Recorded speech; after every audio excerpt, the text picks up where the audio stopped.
আসসালামু আলাইকুম রহমতুল্লাহ। অষ্টম শ্রেণী গণিত অনুশীলনী 3-এর প্রশ্ন 25 নিয়ে আলোচনা করা হবে ইনশাআল্লাহ।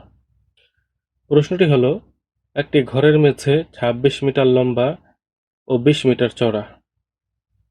4 মিটার লম্বা ও 2.5 মিটার চওড়া কয়টি মাদুর দিয়ে মেঝেটি সম্পূর্ণ ঢাকা যাবে? প্রতিটি মাদুরের দাম 27.50 মানে 27.5 টাকা হলে মোট কত খরচ হবে? বন্ধুরা, বলেছে ঘরের মেঝ অর্থাৎ ঘরের যে মাঝখানটা থাকে বা ফ্লোর, সেখানে সেই ঘরের মেঝেটা হচ্ছে 26 মিটার লম্বায় আর 20 মিটার চওড়া। তো সেই ঘরের মেঝে 4 মিটার লম্বা ও 2.5 মিটার চওড়ার কয়টা মাদুর বিছানো যাবে এবং প্রতিটি মাদুরের দাম 27.5 টাকা হলে মোট কত খরচ হবে? সমাধান। দেওয়া আছে ঘরের মেঝের দৈর্ঘ্য 26 মিটার এবং প্রস্থ 20 মিটার।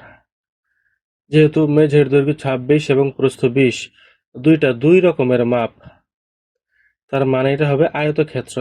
আয়ত কিন্তু এখানে লেখা নেই, কিন্তু আমরা এই সংখ্যা দেখে বুঝতে পারছি দৈর্ঘ্য এক রকমের, প্রস্থ এক রকমের, দুটো দুই রকম হলে এটা অবশ্যই আয়ত আকার। তারপর ঘরের মেঝের ক্ষেত্রফল, ঘরের মেঝের দৈর্ঘ্য প্রস্থ পেলাম, এবার ক্ষেত্রফল নেব, নিয়ে দৈর্ঘ্য গুণ প্রস্থ দেব। যেহেতু আয়তাকার, আমরা এই মান থেকে বুঝতে পারছি এটা হচ্ছে আয়তাকার, আর আয়তাকার যে কোনো কিছুর ক্ষেত্রফল বের করার সূত্র হচ্ছে দৈর্ঘ্য গুণ প্রস্থ।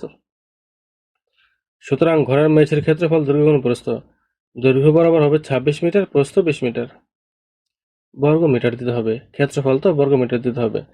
এবার দুটা গুণ দিলে হয় 520 বর্গ মিটার। তাহলে ঘরের মেঝের ক্ষেত্রফল কত পেলাম? 520 বর্গ মিটার।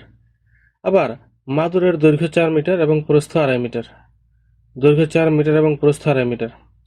সুতরাং মাদুরের ক্ষেত্রফল হবে, ক্ষেত্রফল, যেহেতু মাদুরের দৈর্ঘ্য 4 মিটার, প্রস্থ 2.5 মিটার, দৈর্ঘ্য এক রকমের মাপ, প্রস্থ এক রকমের মাপ, দুটা দুই রকম, তার মানে এটা হচ্ছে আয়তাকার, আর আয়তাকারের ক্ষেত্রফল হচ্ছে দৈর্ঘ্য গুণ প্রস্থ। সুতরাং মাদুরের ক্ষেত্রফল হবে দৈর্ঘ্য গুণ প্রস্থ। কেন? এটা আয়তাকার, দৈর্ঘ্যের মান হচ্ছে 4, প্রস্থের মান হচ্ছে 2.5। এবার বর্গ মিটার লিখবো। এবার এই দুটা গুণ দিলে হয় 10 বর্গ মিটার। 4 আর 2.5 গুণ দিলে কত হয়? 10 বর্গ মিটার। এখন লিখবো 10 বর্গ মিটারের জন্য মাদুর লাগে একটি। 10 বর্গ মিটারের জন্য মাদুর লাগে একটি। সুতরাং 1, এই যে ঐকিক নিয়ম শুরু হয়ে গেল। সুতরাং 1 বর্গ মিটারের জন্য কি হবে? এখানে যে সংখ্যা থাকে সেটা উপর লিখতে হয়, আর এখানে যে সংখ্যা থাকে সেটা নিচে লিখতে হয়, লিখলাম। এবার 3 নম্বর লাইনে 520 বর্গ মিটারের জন্য ডট ডট ডট দিলাম। 520 কে 3 নম্বর লাইনে এখানে যেটাই থাকে সেটা গুণ দিয়ে উপরে দিতে হয়। কি হলো? তারপর এখন হবে 52টি, উত্তর হবে 52টি। কেমনে? 520 কে 10 দিয়ে ভাগ দিলে হয় 52টি। 520 কে 10 দিয়ে ভাগ দিলে 52টি হয়। এবার লিখবো একটি মাদুরের দাম 27.5 টাকা। একটি মাদুরের দাম যদি 27.5 টাকা হয়, তো 52টি মাদুরের দাম কি হবে? গুণ হবে দুইটা, 27.5 গুণ 52, গুণ দিলে হবে 1430 টাকা। সুতরাং নির্ণয় মাদুরের সংখ্যা 52টি এবং খরচ হবে 1430 টাকা। উত্তর হবে 52টি ও 1430 টাকা।